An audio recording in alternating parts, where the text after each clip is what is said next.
All right, guys, let's quickly take a look at the updated CFTC data that we got last night. Remember, we only got the data last night instead of the usual Friday because we had the bank holiday in the US last week and Wednesday. So the CFTC, whenever it doesn't always happen, but sometimes they postpone the data to the next week. And that's obviously what happened in this case. So in terms of the positioning update, not a lot to say. There's a couple of assets I want to focus on. The first one is the Kiwi dollar, then the US dollar, the Aussie dollar, the Canadian dollar, and then moving over to the commodity space, we need to touch quickly on gold as well. Let's talk about the Kiwi dollar first then.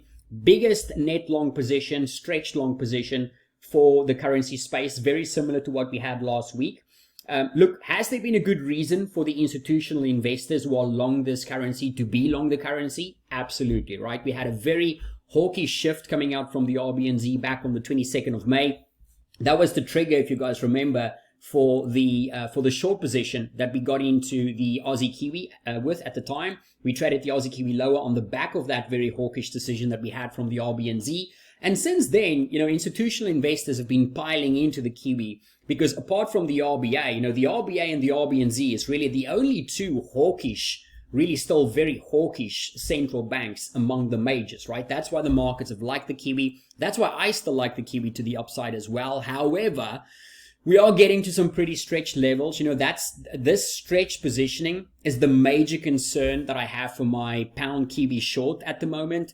If this positioning unwinds, it can see some pretty punchy moves to the downside for the Kiwi, i.e. upside for the pound Kiwi. So even though I think sterling has a higher probability to push lower in the next 2 weeks or so, I do think that there's a risk for that specific trade purely based on this positioning. It's not just the fact that we are stretched long and stretched short. It's also the size of that stretched short and stretched long. What do I mean by that? Well, taking a look at this chart, it's easy to see, okay, fine. The Kiwi, the dollar, the Aussie dollar, they are all stretched on the long side. And it's easy to see the franc, the yen, the euro, and the CAD are all stretched to the downside. However, there's a difference between stretched long and very stretched long, right? And the way that we can measure the unusual size of some positioning changes, that's by using something like a Z-score, right? It's a very simple measure. I'm sure most of you are used to it or know what it is. We track it on a 1 year and a 3 month.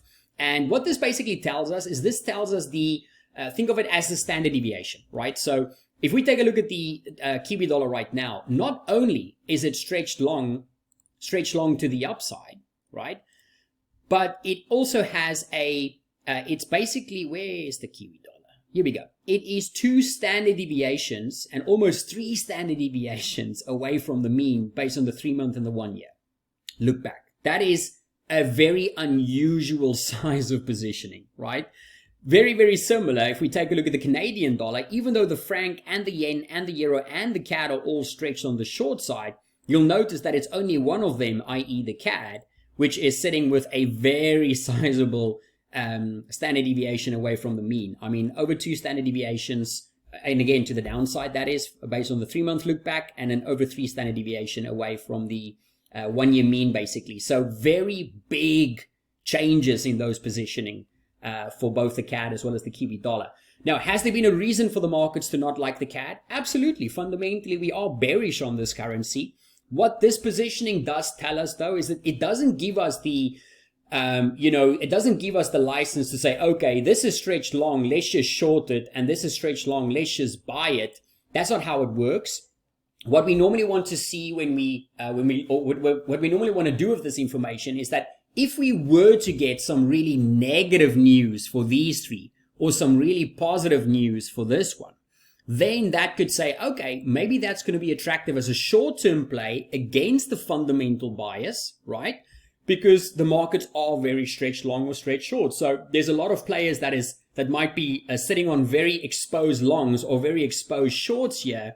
And if we get some really good data here or really bad data here, then that could see some of them shaken out, and that could provide us with a really good opportunity in the short term to basically trade counter that fundamental bias. So that's very important to understand.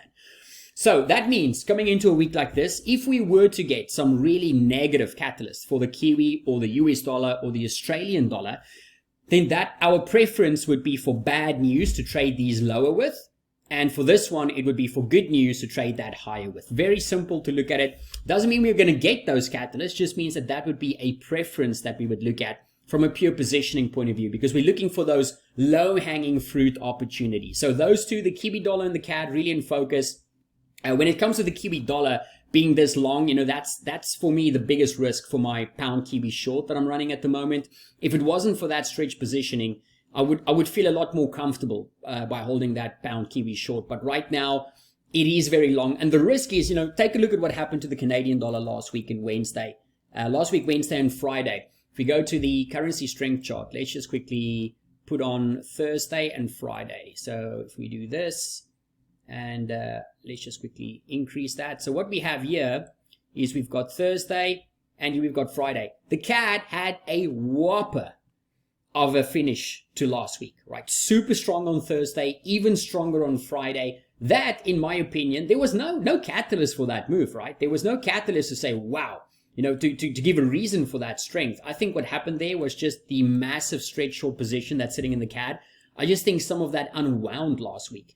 That would mean that maybe the Canadian dollar isn't as stretched anymore. Maybe we've seen this move a little bit higher based on the movement that we had on Thursday and Friday, but it's unlikely that we'll be outside of stretch positioning at this stage. I think it's still likely that we stay in stretch territory even with that push to the upside. But that type of move that we had on Thursday and Friday, that's the reason why you want to be a little bit more careful when the markets get this short and this long something. So that's very important to keep in mind. When it comes to the Aussie dollar, look, I spoke about this a lot in the last, what's it been now, 5 sessions. I'm quite surprised by the strength we've seen in the Aussie dollar. I'm just not buying it. Purely based on the RBA, I'm not seeing, if you look at the tea leaves, right, if you look at what they told us last week, were they really that hawkish? In my opinion, they weren't. Did they have hawkish things to say? Yes.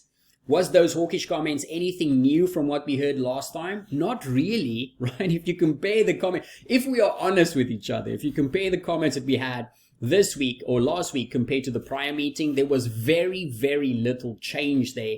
Are they leaning more hawkish? Absolutely, but so was the case last time round.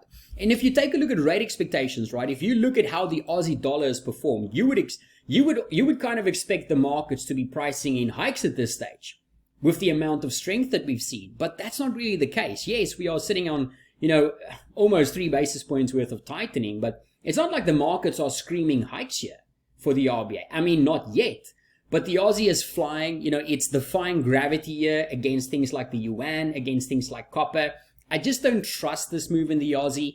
We've got the CPI data obviously coming up tomorrow. So if I'll be hoping for a surprise miss in that data, because if we get one, I think we could see this thing coming back to earth fairly aggressively if CPI should give us a surprise miss tomorrow. So that would be my preference to trade. And again, that's how we use data like this. We don't just short the Aussie because it's higher than we think it should be, right? It is stretched long. We don't trust the move or the reasons for the move right now. There is clear divergences with assets that shows us that maybe the move is getting a little bit ahead of itself. If we then have a negative catalyst, that just gives us the reason, right? The trigger to jump in and say, okay, let's short it.